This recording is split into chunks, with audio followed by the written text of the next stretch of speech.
And I can see that because I try and see the world with such optimistic view that people can be more open and understanding, because I can see it and I have experienced it. Getting out of your comfort zone isn't that big leap that you have to take. It's not like 100 kilometers race. It's not go talk to that girl right now. Like, it's not putting yourself out there so much that you crumble, but it's all about these little things that you do every single day. We're always going to experience these different emotions, and different experiences are going to impact on how we feel. Hey people, welcome back to Triangle Theory, and today we're going to explore different theories. So since our 6th episode, that was actually Rupert's idea to prepare a set of questions and ask each other without knowing what we're going to ask. And we decided to make this a tradition because I thought that was a really, really great idea from Rupert, and we're just going to stick with it. So you'll have another opportunity to delve into how we think, and I guess it's going to be very interesting. So this time I prepared a little bit more personal questions rather than philosophical like last time. Yeah. And it will be very interesting to hear. What about you? Yeah, man, I love these kind of setups because I think it allows us to kind of explore a little bit more about each other. Like, I learn stuff about you every day, especially on these podcasts as well. And it also allows you, the listener, to kind of understand a bit more about us, kind of laying it all on the line with these questions in a way. Yeah. But with different theories, please comment down below if you would like to see one of us ask these questions in one of these settings. We'd love to hear from you and get you guys engaged as much as possible. As always, like, comment, share this video if you liked it, and jumping straight into it. Go for it. Do you want to start? I'll let you, it's your idea, so you go for it. Okay. How do you find living in the UK, and what do you think the biggest differences are when you think about living in Lithuania? Ooh, that's a good question. I always say that. So yeah, that's. So when I moved to the UK, I thought that. So when I moved to the UK, I moved straight to London, and I thought that people are very friendly here, moving from Lithuania. But as I lived in London for 6 years, I realized that people aren't that friendly. When I went to other places of the UK, like Manchester, Norwich, Yeah. I went to York recently. I've been to Cornwall. So I tried all of these different spots of the UK, and I realized that Londoners aren't that friendly. But coming from Lithuania, that felt like people are here so much, living a lot better life than Lithuanians do. And not to shit on my country, but I do believe that a lot of these people, especially where I used to live at, they think about what other people are going to think, and they're very judgmental. If you, as an example, if we would do this podcast right now in Lithuania, I would probably get a lot of hateful comments, because they're just like, oh, why the hell are you doing this? Like, would you think you are to talk about this stuff? I'm not sure if that's the case right now, but that's how it felt. That, or maybe I was just surrounded by people like that. So when I moved to the UK, I realized that even though British people can be judgmental sometimes, they're a lot more. They focus on their own business rather than just judging other people, and so I felt like it felt a lot more liberating here to live here, because no one really cares what you do. Did you have like a bit of a culture shock when you came over to the UK? Oh yeah, 100%. What were the biggest things that kind of humor? What humor's like just complete? Oh, it's completely different. Cause really? And as well, like, cause it's a different language, isn't it? Yeah. So at the very beginning, I used to make a joke, because back in Lithuania, I used to be that guy, like the class clown. I used to make everyone laugh, and now I'm getting into the same kind of identity now, where I make people laugh in their own language. But when I moved to the UK, it was a language barrier as well. So I used to, even if I tried to make a joke, that was kind of Lithuanian joke translated into English, and people would just be like what? Like, what? So that was humor was just completely different. but then people are a lot more open-minded here in the UK, I would say. I met a lot. I don't know if that was the environment I was in Lithuania, but I never really met many people who were so open-minded about whatever you do in life. They were really accepting in the UK, and I think that's the part I really love about British people, that they're very supportive in a way. I would say they're very supportive culture, and whatever you do, they support you and just encourage you. It's nice to hear, because it's very different, I think, sometimes than what you hear about English people. Normally it's like... I love England, by the way. Like, yeah, no, I think I it's can a tell. great No, country. and I agree with you. I think it is an awesome country as well, for so many different reasons. I think we're a quirky country, and quite obviously unique. I think it's quite hard because I've always thought England was one of those places that didn't necessarily have a culture. You know what? Like, so it was my girlfriend's birthday in November, and around that table there were Arabs, and there were people from like mixed race girl, like all of these different cultures sitting around the table, and there were, I think, a couple of girls that were British. Like, and I was like, and someone said that, oh, like English people doesn't have a culture, and I felt quite bad for them because they were sitting at the table and they like us. I'm like Eastern European and I'm at the same table, but we kind of shitting on their culture, even though we're living in England. And I was like, and I kind of disagree that you don't have a culture, because every time I go to, last year we went to Norwich for my mate to camp.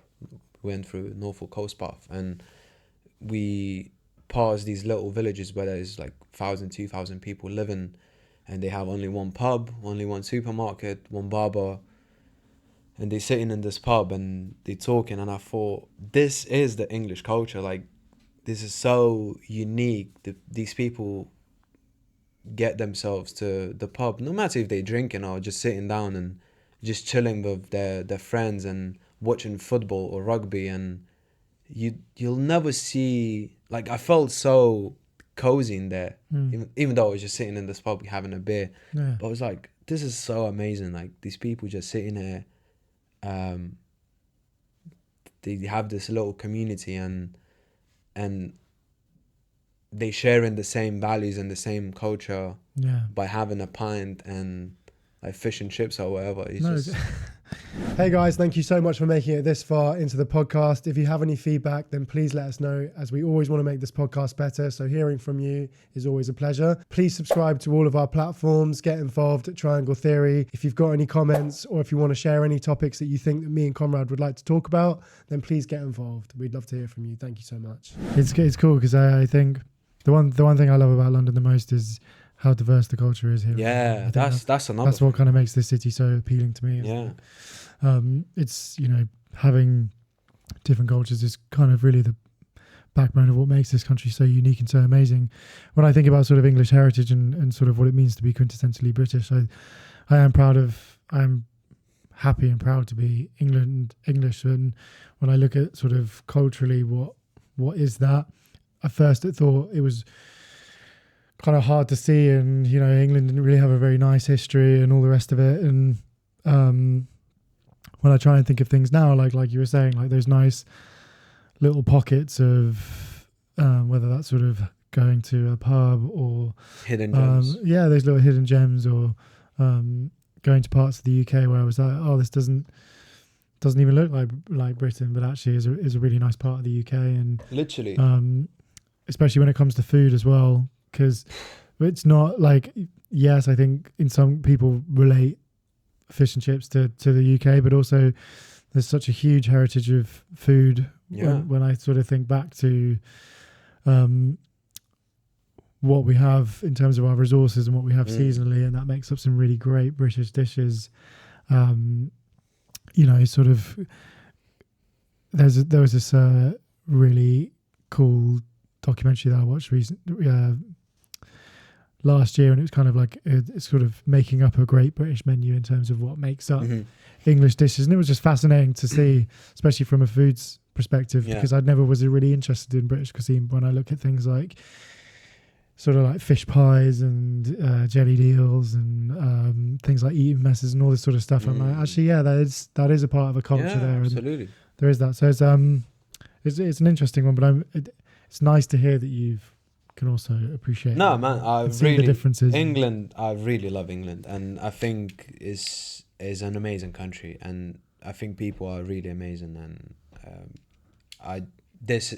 even though I moved here when I was 21, I feel like England is my home. That's really cool. I really do, and I love this country. But touching on that, where you said that you kind of don't, you can't sometimes you go to these places and you don't even feel like in England. So I think during COVID, I think it was 2020 or 2021, I cycled from London to Norwich. Wow. And I cycled through these, again, little villages where I was like, this doesn't feel like I'm in England. Yeah, it's beautiful. Again, like London and the rest of England is so different from especially those little villages. So it was amazing, and I really, really like England.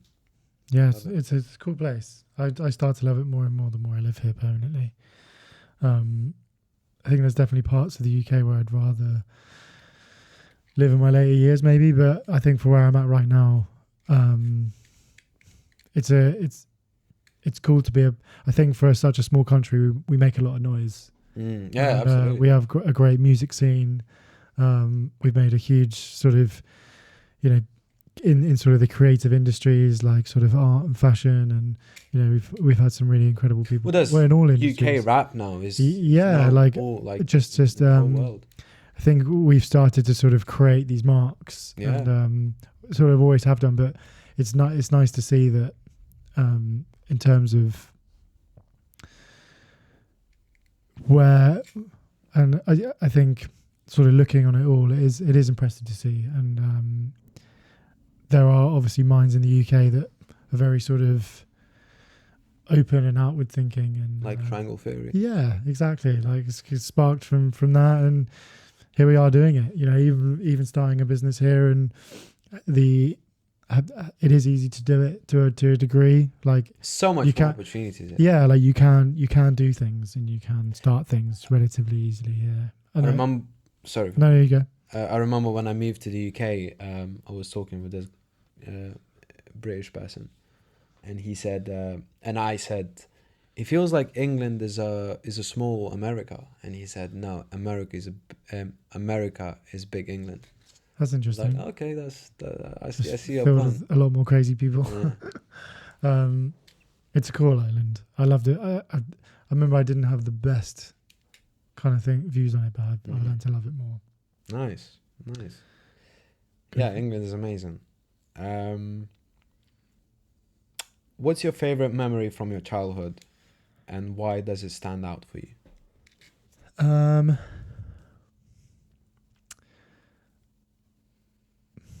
Childhood, I've got a recent memory that I've had, which is like from 2 years ago. That's like my favorite memory ever. Oh, go on then. It was when I went on holiday 2 years ago with my parents and Charlie and Emily and a couple of their friends. And I was in a little Caribbean island called Bequia, which is just off of St. Vincent, sort of near Barbados way. And it was really cool because we were there for like 2 weeks, and there was like one day, sort of, I think it was like the last week, there was this really cool hiking trail that you can take up to the top of this, up to the top of Bequia, where you can kind of see the whole of Bequia. And my stepdad had done that climb with his friends, and they were like, "You got to go do it." So me, Charlie, Emily, and my mum were like, "Let's do it tomorrow. We'll get up early. We'll make sure we get up to the top." Because it was like quite a few hours to get up there. We'll get up there before like the peak of the sun because it was so fucking hot. And then we'll go see the view, come back down, and enjoy the rest of the day. And there's no signal in Beckway because it's a tiny island. So it's like going back like 30 years. It's a beautiful island, and it's small. You can probably drive around it in like 2, maybe 3 hours. And my stepdad drew me with like a pencil on a blank sheet of paper, like where to go, and it was like this like drawn map, and I was like, this makes no sense, but okay. So me, Charlie, Emily, my mum, we all sort of were following this like hand drawn map. Get to like this sort of, I suppose the first obstacle was like, you follow this trail and then there's no more trail, then you sort of have to hike through the bush essentially. That's amazing. And there's like, you know, in my mind, I'm like, there could be like tarantulas, snakes, tropical island. Like, so in my mind, I'm like, a hospital's quite a long way away. We don't have access to a car. I've got no phone signal because it's in Beckway. Like, it's a bit of a risk. And like for ages, we're trying to find our way sort of to the trail. My mum's like, maybe we should just leave this and go back. Like, and Charlie's like, yeah, I don't want to get bitten by a snake. Fuck this. And Emily's like, maybe we should just try up here, go up this way. So it ended up sort of sticking to that. And then we followed like a riverbed sort of all the way up to the, like, it was like a dried out river all the way sort of following the top. And then there was a bit more of a clearer trail. Mm-hmm. And then we get to the top and it's like the most amazing view. And before climbing that, I wrote a letter to myself that I wanted to burn at the top of that view. And that letter was to myself of something personal that I've accomplished. And I burned the letter and I felt sort of like really good about it. And then we went all the way back down, which was like another sort of like 2-hour walk. And then we stopped by this little cafe and it was so hot. And we had like a coffee. My mum was like, let's all go for a swim. And me, Charlie, Emily and my mum, we all went for a swim and like we were all just in hysterical laughter, just like swimming. And I couldn't stop laughing because I felt like at that point I'd reached the pinnacle of success. And since that day, I've realised that is everything that I strive to do more of, is just to spend more time in those moments. And that is like a fundamental memory that I will always look at to go, that's what life means, really, when you have the opportunity to go and be in a place where you're able to have like just an unlimited amount of freedom and enjoy a space and just laugh, you know, like never laugh like that. And it's kind of, it was weird. I kind of felt like I took on the embodiment of like a fucking sea creature. Like I just felt very connected to everything and it just felt very sort of in sync. Mm-hmm. And just very, just one of those kind of moments where I was like, I can't ever forget that because that's so important. That's so fundamentally like important. Like fuck everything else, you know. That's it. No, that's beautiful. Yeah, man. So if I think about the most and obviously there's childhood memories, but that's one where I just haven't stopped able to think about really as a good memory for like the last like 2 years since it happened. It just tells you what's really important, isn't it? Yeah, man. Just your family and... Yeah, and it was kind of like what it symbolized. It was kind of like this tough kind of journey in the beginning, trying to get to a top. Like it kind of symbolized a lot for me, kind of not giving up and getting to that end result, and like getting to that end result where it was like, oh man, I felt like I achieved something today, and it just felt like one of those days that just time stopped. And I was like, that's what it means to be fucking happy. That's beautiful, man. Yeah. Question for you is, do you believe in fate or free will? How does that belief impact your decision making?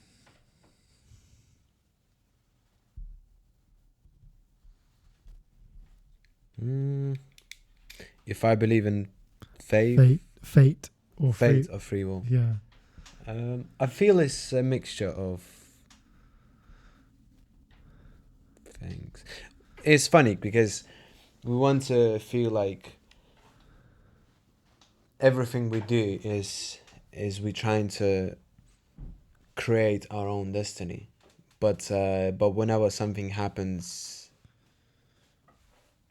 not when something doesn't happen our way, we always say, oh, it's meant to happen. So I feel I have like a very, I just have mixed feelings towards that. I do believe that we have our own choices and we make choices every single day, but the outcome is eventually not in our hands. So I think yesterday I wrote about how is it important to focus on your input. So take this podcast, for example. This year we set ourselves a goal to record at least 52 podcasts. So 4 a month, and 4 months, once a week. So that's something we can control. 52 podcasts is something we can. No matter what happens, we still can record those 52 podcasts. Things we can't control is something like views, subscribers, likes, sponsorships, anything that has to do with other people we can't control. So that I believe that's the same thing with the faith and fate and free will. Is you have a choice getting out of bed and have a choice focusing on the things that you have control of. But eventually we can guarantee that this podcast is going to be successful. All we can guarantee is, yes, we're going to record 52 podcasts. We're going to invite guests. We ensure that we're releasing the best quality content that we possibly can. We ensure our research. We ensure that we're going to schedule the content. We ensure that we're going to post and reach out to these people. Everything that we can control, we can ensure, but whatever is going to happen is going to happen. So I think it's a very mixture of things. But I do believe that the more you put in, the more you get out. So I don't think that it's possible to work on something for 10, 20 years and not get anything out of it. So I think it's a mixture of things. Yeah, I think it's interesting. You really beautifully said that, because fundamentally I think there are things that we control, and fundamentally I think it's down to those actions that allow you to what it is that you sort of input in those actions allows you to have those experiences, and in a way that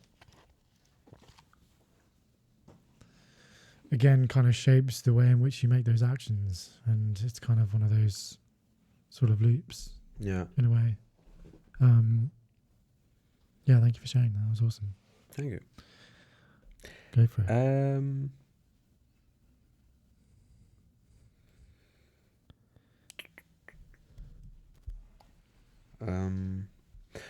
I like that one.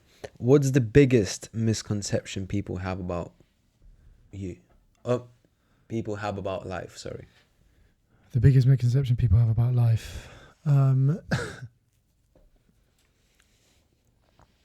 So many things.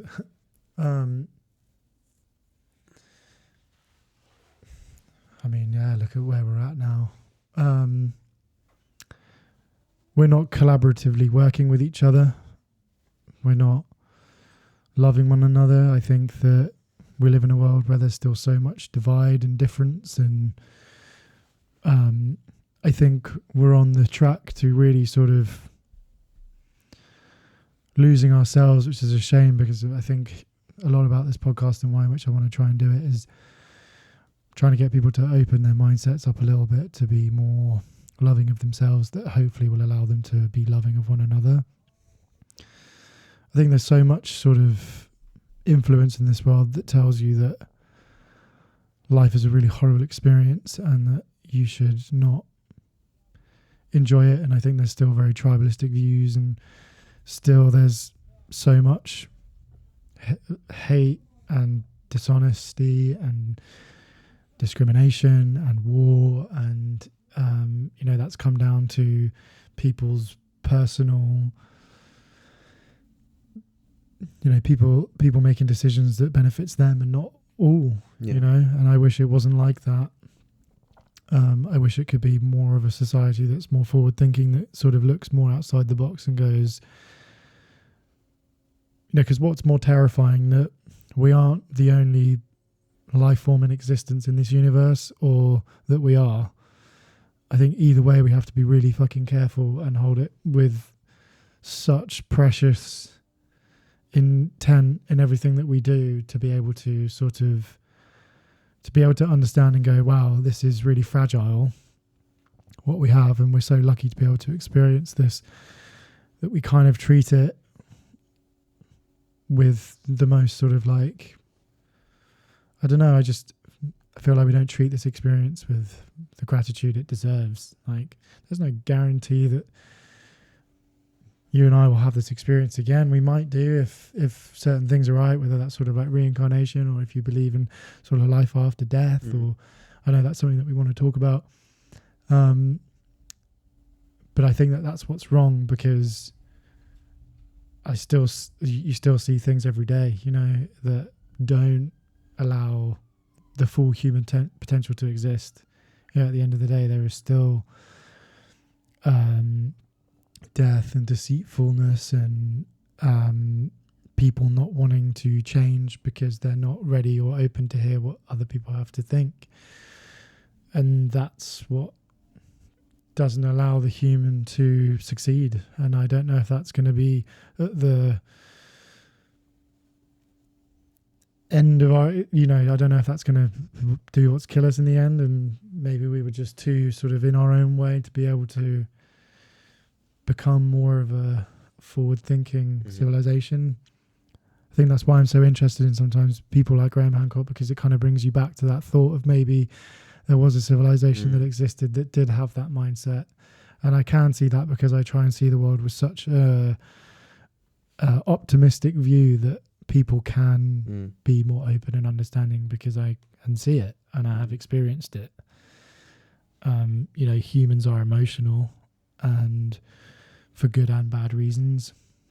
Well, going back to your story that you said one of your favorite memories was just spending time with your family in the sea, laughing hysterically, and that's the thing you remember. You don't really, like, I feel a lot of people focusing on, I have to do more of this, I have to get more out of that, I have to achieve this by then. And I think I also, sorry, go. Why all of these things are very important, and I find myself sometimes in that rat environment, I would say, where it's just like, I need to do more, I need to do this, I need to do that. But then to the core level, it's all about these times with your loved ones, and where time just stops at that time, in that moment, and you just laugh. And I think that's one misconception people have about life, is that they sometimes think that they have to achieve this by then, but what's really important is just having these amazing memories with your loved ones, I guess. Yeah, and I also realise how lucky I am to have those memories, because I know that there are a lot of people that won't ever get to experience that. Exactly. And that's an incredibly heart-wrenching thing for me to understand, because what makes me so lucky, and I wish that we were living in a world where that was so accessible for everyone. And I think that fundamentally there are so many changes we need to make in order for people to have meaningful lives. And by doing that is to fundamentally look at each other and go, well, there are no differences, because I'm no different to you or anyone else. And unfortunately, we live in this world where it's a kind of a take-all concept, and it doesn't allow other people to grow and succeed, because I don't know if we're too far over now, that it's just it really comes down to, how do we make positive change now? And I think if it's just creating a state of awareness where people are like, we need to create more change, it's kind of, I think we're just kind of off track, because really everyone should have the chance to be able to experience this to the fullest, and that's not happening. You know, people are having to start life on the back foot, and that's not right. You know, everyone should be in a position where they should be able to take full advantage, regardless of where you're from and who you are. So yeah, I think that's the one thing that's wrong with society at the moment, is we're not allowing our full selves to reach our potential. Hey guys, your feedback is very important. And no, this is not an advertisement. Actually, what I'm asking from you is to leave a comment below what you liked, and most importantly, what you disliked about this episode, because we can improve on the next episodes and we can make a better content for you to listen. Give us also a topics you'd like to us talking about, and we can prepare, do your research, and talk about it on the next episodes. Thank you. That was a great question.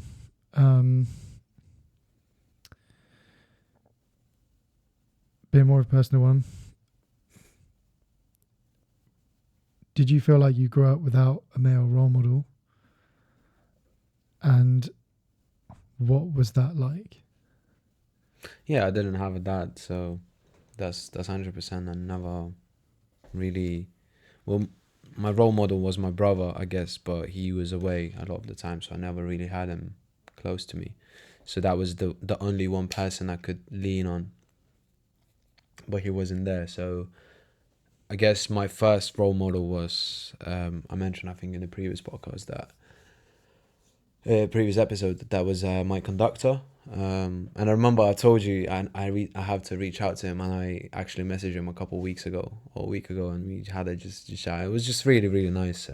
So yeah, my choir conductor, I think he was the first role model, and he taught me that, you have to choose your own kind of path and go wherever you want. And the question was, how was it like? How was it growing up? Well, I guess it was quite hard, because he tried to, now when I'm looking back, I tried to fit in without even knowing what is it like to be a young boy, maybe a teenager, like, because I used to spend a lot of time with the girls, because where I used to live, there were a lot of girls living there, and I just used to spend time with them. But obviously when I started going to school, we used to hang out with guys, and I never really overthink at that time. I never really thought about, don't have a dad, like, what is it like to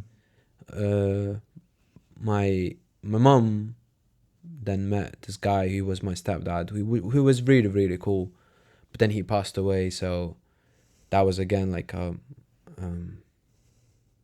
bit traumatizing, because I really loved him. Like we got along really well, and I felt like he's my dad, but then he passed away, and so yeah, I always kind of had these different men role models when I was going to school. When I was going to choir, and then from the choir I had to go to military, and then obviously there's like a very masculine environment. Yeah. So there's role models there, and then when I moved to the UK, obviously Martin, my coach, is a role model. People that, like, the CEOs that I'm working for, you kind of see those people that are surrounding yourself, and you're thinking sometimes, I'd like to have a part of that part of you. But a lot, like, internet helped me a lot. Like, even though I didn't know these people, but I would say Joe Rogan is a huge role model for me. I think is very humble person, and he's very open-minded, and he's very successful in what he does, and he just follows what he wants to do. So I think I really, really like his thinking, the way he does, and yeah, I've got, I guess all of my role models comes from the internet almost, but the very, very first one was the conductor from the choir, because I thought, I'd like to be similar to you. Thanks for sharing. That was awesome. No, thank you. No worries, man. That was a good question. Thank you. Ooh, a bit philosophical one. So, do you believe humans have a fundamental purpose, or are we just a product of a chance and evolution? I mean, if you think about humans as a species, you'd probably think the fundamental part of the human experience would be to fundamentally continue the human experience, which would be to breed, reproduce. But I think that life is more meaningful than that. I think that we have a sense of purpose, whether or not that's created by a divine or a higher plane of intelligence.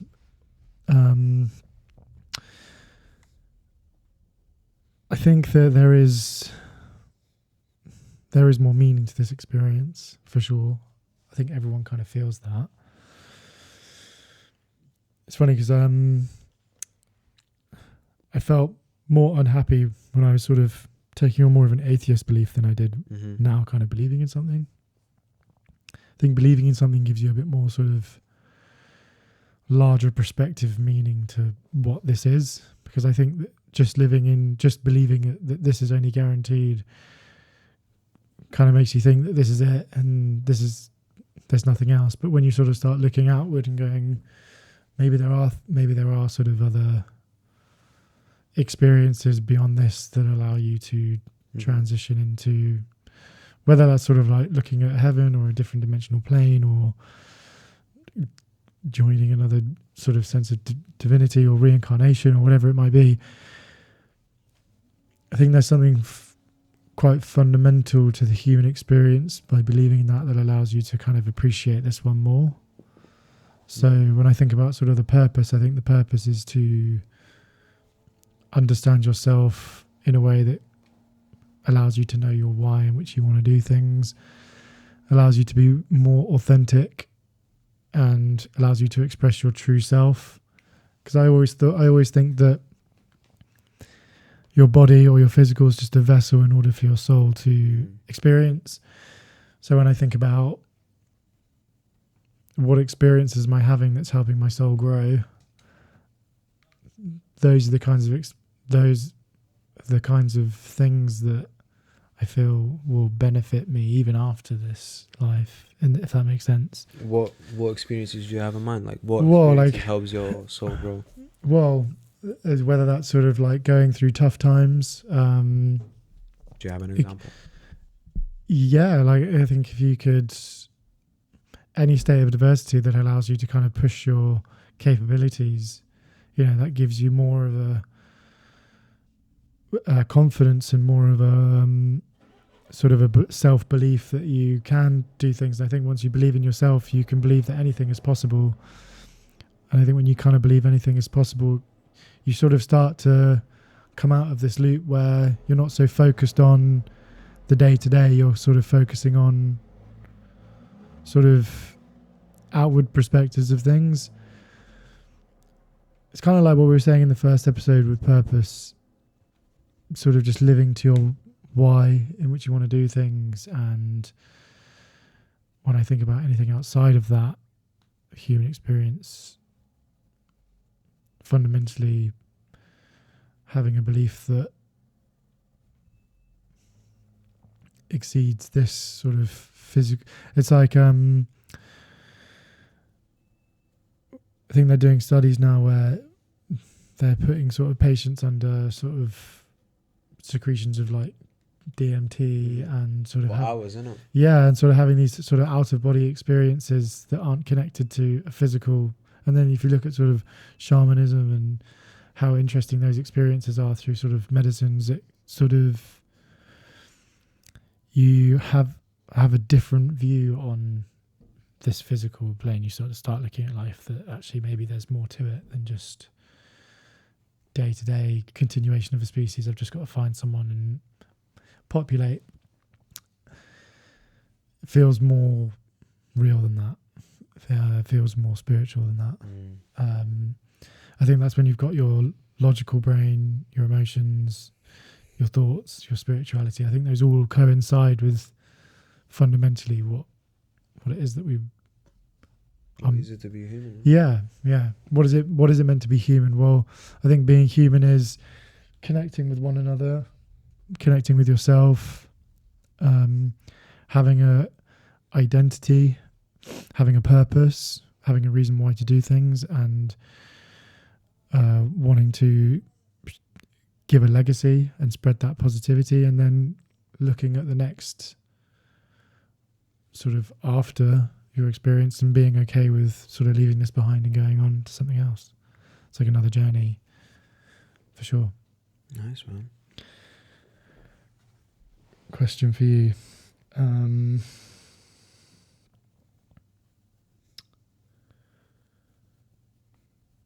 How do you define happiness, and what steps do you do to take to achieve it?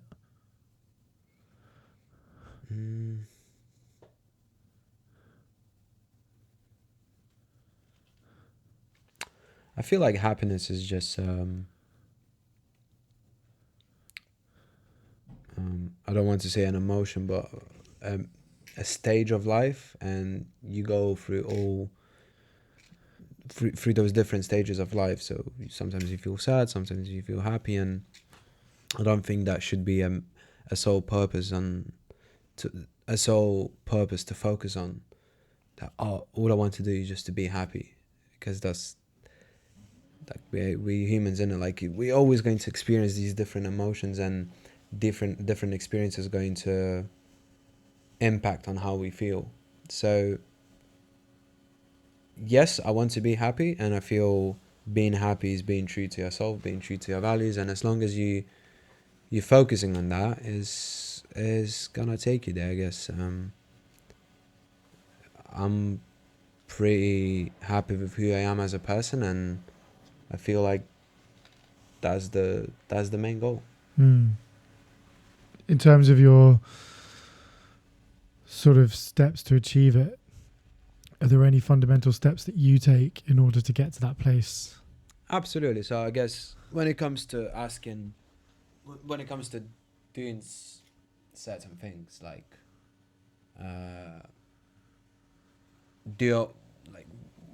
why am I doing this podcast? Yeah. Am I doing this for the cloud? Am I doing this for pretend how philosophical I am? Like all of these external things that doesn't really make sense. Or am I actually doing because I really enjoy deep conversations, and I really want to build something that's very impactful to me, and I generally enjoy having these conversations. And I feel these are the steps that you have to, whenever you do something, you have to ask yourself, why am I doing this? Am I doing this for external validation, or am I doing this for internal purpose? Yeah. Say. Yeah. And if you're doing this because you internally feel that this is the right thing to do, then follow it. Like that's I think these are the steps that you realize what are your values, and the more you do something that's familiar to yourself, to your true self, the happier you'll become. Beautifully said, man.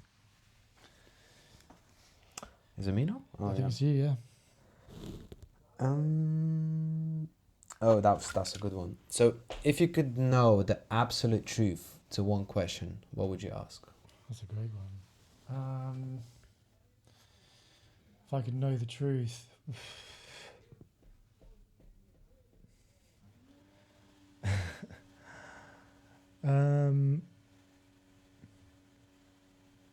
Trying to think if it would be like asking.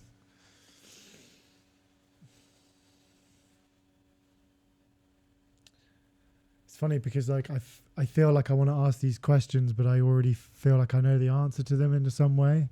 Give me an example. Like if I was to ask the government if like aliens exist, or who built the pyramids, or who built these sort of structures, stuff that I'm like really interested in knowing.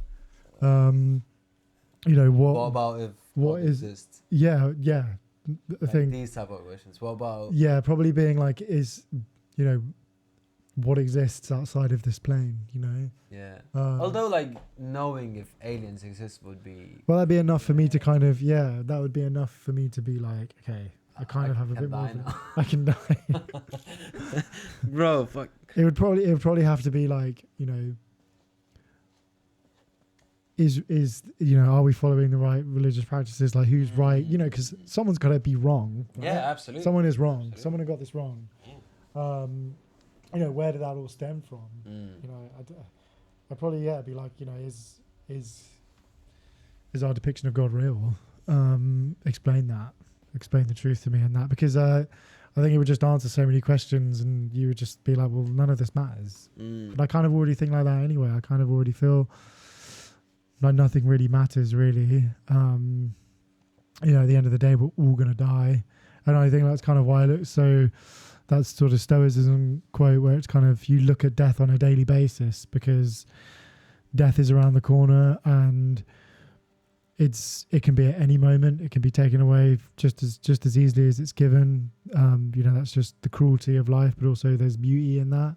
So I think it'd probably just be fundamentally trying to understand what it means to exist and what's guaranteed after this life, you know, like, is God real? I know that's like 3 questions. I try and frame the question I would ask into 3, see if I could get away with it. Okay, next question for you.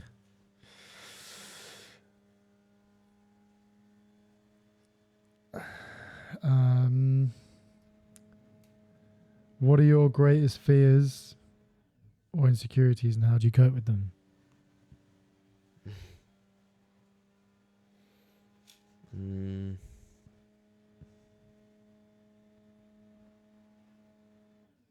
I think one of the insecurities I came across quite recently is that so I really enjoy doing combat sports, but not doing them makes me feel a bit of a pussy in a way. And but that's just me. Yeah. And I really like, now that I moved to Manchester, I have to find a new gym, and I tried a few gyms, and there was quite a low level, or sometimes they just didn't have a nice culture, and I've started to think kind of deteriorating on my combat sports experience, and I'm not sure if I want to fight. And I started to like kind of ask these questions myself, if this is something that I have to continue on doing. So this is one insecurity that I think I'm struggling with right now.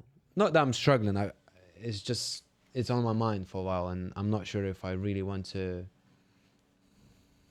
keep on fighting, and what's the point of me doing this. And I'm afraid, I feel that the insecurity comes from that if I'm not going to continue on doing it, I'm going to become this lazy person, gonna get fat, and all of that. So that's fear/insecurity. I'm afraid of not doing combat sports, I think.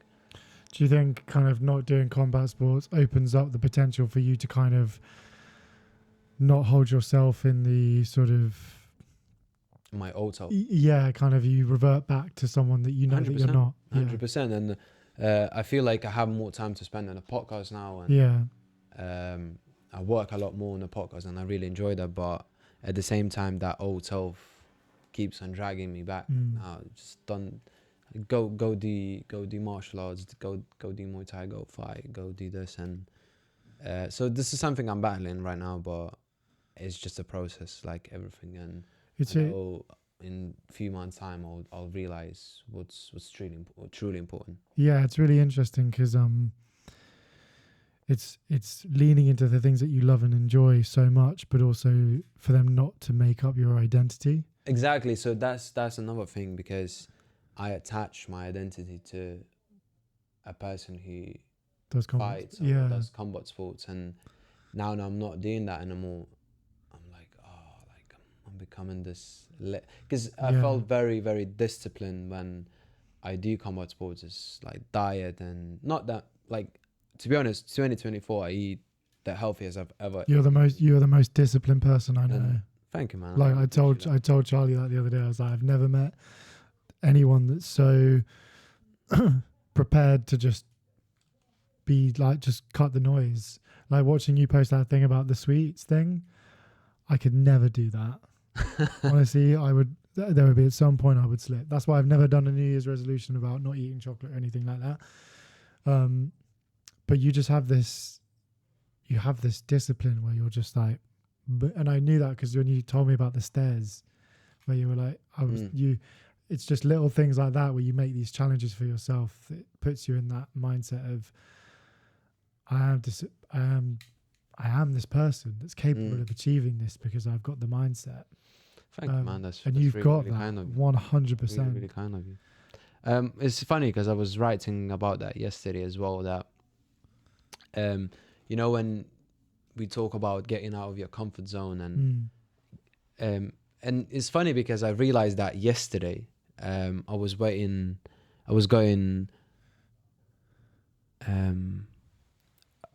to the coach station, I think, and I sat down and I thought about it, and I was like, getting out of your comfort zone isn't that big leap that you have to take. It's not like 100 kilometers race. It's not go talk to that girl right now. Like, it's not putting yourself out there so much that you crumble, but it's all about these little things that you do every single day. So like coach hours, climbing stairs, not eating that stuff. It's these little different things that compounds in those big leaps that you take in the future. And I thought about it, and I think that's another thing why I was kind of battling the insecurities of not fighting, because that gave me a true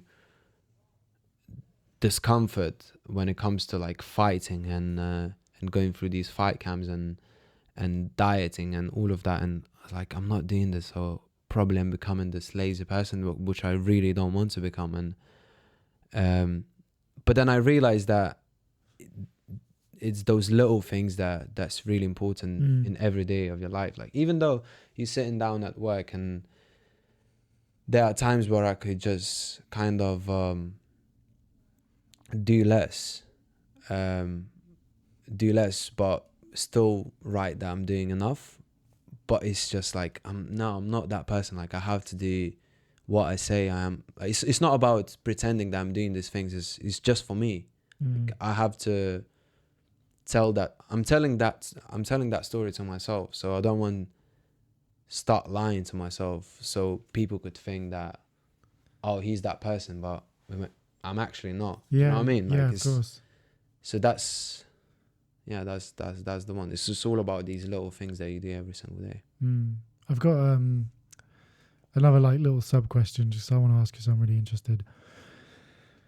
You're a very disciplined person, but you're also a very humble person. Thank you, man. I really appreciate it. And Can't keep it so much humbleness comes from, I think, when I think about combat sports, I think so much comes from that. Yeah. And it's interesting because when you're in a jiu-jitsu gym, or you're in a Muay Thai gym, or you're sparring with people that fundamentally, you know, you're more disciplined than them and you're stronger than them, and you've probably been through more shit from them. But it's that humbleness when they start tapping you out and they start fucking you up. And it's like a barrier of mind where, for me, where it's like, I know I'm stronger, and I know my mindset's probably a little bit more developed, but it's still such an immediate response when someone's got that technique down and someone's just put in the more time in jiu-jitsu that submits you, and it almost pushes that sort of discipline level more. And I mean, even sending that thing to you today about sort of the percentages of people that even make their purple, brown and black belt. So it's like 1 in 1 million people will get their black belt. I think there's only like 200,000 black belts in the world, or whatever it is. And for you, I know that it's not even, you don't even think about the belt at that point, because you're like, I'm practicing an art form. And when I think about art, and when I think about martial arts being an art, and when you're a creative person, so then when you're attaching yourself to an art, it's hard to, as a creative, to distance yourself from the art that you're trying to create, that allows you to express a part of you that's so innate in the DNA. So I think that's a really interesting way to. It's like almost this conflict that you're constantly trying to you're toing and froing, where it's like, I'm taking a day off, but I feel bad taking a day off because it makes up so much of who I am, because it really does allow me to express things about me that I truly love to express. But I also know that it's not the full fundamental part of me, even though I love it so much and I could do it all the time. It's such a positive, great space to be in, but it's almost trying to distance yourself from, because too much of anything's bad, right? So it's like having the healthy relationship, and it's, you know, it'd be like loving someone too much. Yeah, I see what I mean. And it's the same thing though with everything you do and everything hard you do, it's always that little thing that creeps into your mind, like, you don't really need to do it, but then you start to battle. And I like always had this conversation in my head. There's a rational mind, and then there's one like, it's fine, like have that cookie, like you've done like 100 days without sugar, man, like have that cookie. And it's always like that, and you have to kind of laugh sometimes at that voice, because you recognize it, like, were you saying that because you just like you want me to fail? And it's funny. We have similar voices in our heads. All of us has. It's just which one you're listening to. Last question. Yeah. I think it's am I asking you? Yeah. What's something you're currently struggling with? Something I'm currently struggling with would be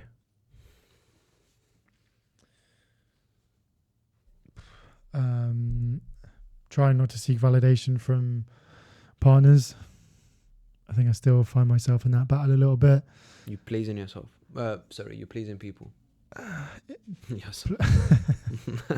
There's only way to please yourself with the right hand.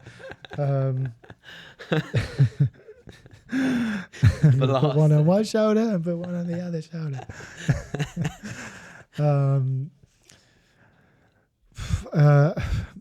I think one thing I'm struggling with would be sort of, I think I've always struggled with sort of how I identify myself in the space of having a relationship with a partner, because some of that stems from me feeling like I need validation from a partner that allows me to feel good. But at the same time, I know that I'm also not ready to jump into a relationship, kind of what we were talking about before. And that's been something I've been struggling with for sure, because I also feel at that time in my life that I'm so ready to have a relationship with someone. And one of my other questions was to you, was kind of, how do you find it living with your partner and currently, and has that kind of changed things for you massively? I'll answer afterwards. Yeah. But I think it comes from sort of having done that work yourself that allows you to sort of be able to have those boundaries. And I just don't think I have those boundaries when it comes to being in a relationship yet that would allow me to have a fully comfortable relationship, but also allow myself to have the space it needed for me to sort of, I know that I'm not ready to sort of be in a relationship where I would be able to have the boundaries to be able to do the things I want to do, but also be there in a way that's would have to be in order to be that person. I just know that I'm not ready for that relationship, and that's fine, because I still have some figuring out to do. So I know that there's not much point in me sort of wasting people's times, but there's also a part of me that's also really ready for a relationship. And I don't know if it's like, just throw yourself into it and see what happens. And maybe there is never a right time. But I think the one thing I've struggled with is sort of, trying to understand sort of where I sit in that realm of everything comes to the right time. Yeah, everything comes to the right time. You know, maybe if I find the right girl. Like, is it fate? Is it fate, or is it free will? Is it maybe sort of me sort of turning that side of myself off, that I've closed that thing off, so I'm not looking for that opportunity so much, so therefore I'm not having those experiences. I would say that's something that I've been struggling with recently for sure. I see. In terms of your, quickly, in terms of your relationship now, how has that significantly changed since you've moved to Manchester? Well, literally, we went through a period of, I've been living there for a month now, so we went through a period of honeymoon, married couple for 20 years, and then getting into arguments, and then everything is fine again. So yeah, at first it was fun because it felt like, again, because we had a long distance relationship for probably 6 months, more than that. And then so it felt like I'm just chilling at hers for like a weekend or so, and then I'll get back to London. But obviously I stayed there for like 2-3 weeks, and then we started to get into little arguments because we always together, and we meant like we have like a monthly meeting, so we sit down and we ask 3 questions. I forgot what are the questions, but we have them written down, and then we just it's not like I don't want to share, I really just don't remember. So we asked these 3 questions, and then we meant to have this meeting, and we didn't because we were just too busy. And I was like, well, look, like we want to prioritize the relationship, and I really don't like that external things gets in the way of that, because that's the core of what is important. Like, is like the main person that's the most important in my life is me. Like I don't care about I care about people, but like I'm the most important person in my world. But also relationships is one of my values, so I'm trying to like juggle these. Like my values is like self-growth, and family. These are 2 core things I'm focusing on, and I really want to make this work. But there was a time where we both were busy, and we just didn't have a time for this meeting, and I was like, we just simply not prioritizing that. But then we had this meeting, and we spoke for like an hour and a half, and I told what I don't like about her. She told me what she doesn't like about me, and we just decided how we're going to fix and how we're going to approach these problems in the future. And I was like, I want to prioritize this, and I want to make sure that every 2 weeks we have either dates or we have this meeting that we sit down and we talk what was right. Oh yeah, so what was right, what's wrong, and what we could improve on moving forward. So now it feels really good. But as I said, I mean, there's always arguments and there's always something that you disagree on, but it's all about approaching the problem, and then like, okay, so how are we going to maintain this in the future? How are we going to move forward from that? And that's it. It feels like we're in a very healthy relationship. Like, again, I think a healthy relationship comes from when two complete people comes together, and they both prioritize their own needs, but they know that we have to maintain it. And relationship is, like you said, is a second job, man. Like it's not like you get to live with someone and everything is going to be fine. You got to make it work. You have to make it work. You have to maintain it. So, but other than that, it's been good. Like, I've been feeling like I'm growing a lot. I'm eating a lot healthier because he's very healthy. So I'm happy with it, man. Thank you so much for sharing. If you guys like this podcast, then please comment down below.